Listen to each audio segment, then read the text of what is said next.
தனது வருங்கால கணவரான ஆண்டனியுடன் தனக்கு 15 ஆண்டுகளை கடந்தும் பந்தம் தொடர்வதாக நடிகை கீர்த்தி சுரேஷ் சமூக வலைதளங்களில் பதிவிட்டுள்ளார். துபாயில் தொழிலதிபராக இருக்கும் கொச்சியைச் சேர்ந்த ஆண்டனி தட்டில் என்பவரை நடிகை கீர்த்தி சுரேஷ் திருமணம் செய்து கொள்ள இருக்கிறார்.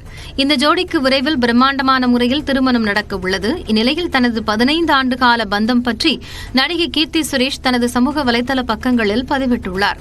கீர்த்தி சுரேஷின் பதிவிற்கு நடிகைகள் த்ரிஷா, ஹன்சிகா உள்ளிட்டோர் வாழ்த்துக்களை தெரிவித்துள்ளனர். தனது வருங்கால கணவரான ஆண்டனியுடன் தனக்கு 15 ஆண்டுகளை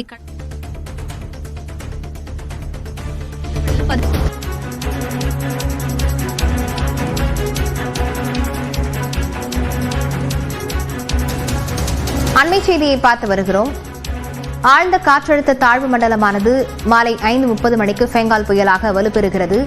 இது தொடர்பான விவரங்களுடன் செய்தியாளர் சடையாண்டி இணைந்திருக்கிறார். சடையாண்டி, எந்தெந்த பகுதிகளில் இதனால் மழை அதிகரிக்கப் போகிறது? நிச்சயமா அடுத்த 6 மணி நேரத்திற்குள்ளாக இந்த ஆழ்ந்த காற்றழுத்த தாழ்வு மண்டலமானது புயலாக வலுவடையும் என்று இந்திய வானிலை ஆய்வு மையம் தகவல் தெரிவித்திருக்கிறார்கள். கடந்த 6 மணி நேரமாக அதனுடைய வேகம் 10 கிலோமீட்டர் ஒரு மணி நேரத்திற்கு 10 கிலோமீட்டர் தூரம் நகர்ந்து வருவதாகவும் இந்திய வானிலை ஆய்வு மையம் தெரிவித்திருக்கிறது. அதாவது 13 கிலோமீட்டர் வேகத்தில் நகர்ந்து வந்து கொண்டிருந்த அந்த ஆழ்ந்த காற்றழுத்த தாழ்வு மண்டலமானது வேகத்தை குறைத்துக் கொண்டு 10 கிலோமீட்டர் வேகத்தில் நகர்ந்து வந்து கொண்டிருக்கிறது. இது சென்னையிலிருந்து சுமார் 530 கிலோமீட்டர் தொலைவில் அது நிலை கொண்டிருக்கிறது. நாகப்பட்டினத்திலிருந்து 350 கிலோமீட்டர் தொலைவில் நிலை கொண்டிருக்கிறது. அதாவது தமிழ்நாடு கடற்கரையை நெருங்கி கொண்டிருக்கிறது என்பதை நம்மால் புரிந்து கொள்ள முடிகிறது. இதன் காரணமாக இன்றைய இரவு நாளை அதிகாலை வரை டெல்டா மாவட்டங்கள்ல அதிகப்படியான மழைக்கு வாய்ப்பு இருப்பதாகவும் அது மெல்ல நகர்ந்து வடமேற்கு திசையில் நகர்ந்து சென்னையை நெருங்கும் பொழுது சென்னையை ஒட்டி இருக்கக்கூடிய கடலோர மாவட்டங்கள்ல அதிகப்படியான மழை இருக்கும் என்ற ஒரு தகவலை தெரிவித்திருக்கிறாங்க. இது கரையை கடக்கும் பொழுது ஆழ்ந்த காற்றழுத்த தாழ்வு மண்டலமாக வலுவிழந்துதான் கரையை கடக்கும், புயலாக கரையை கடப்பதற்கு வாய்ப்பு இல்லை அப்படின்றதையும் இந்திய வானிலை ஆய்வு மையம் தெளிவாக தெரிவித்திருக்கிறார்கள். லாவண்யா, விவரங்களுக்கு நன்றி சடையாண்டி.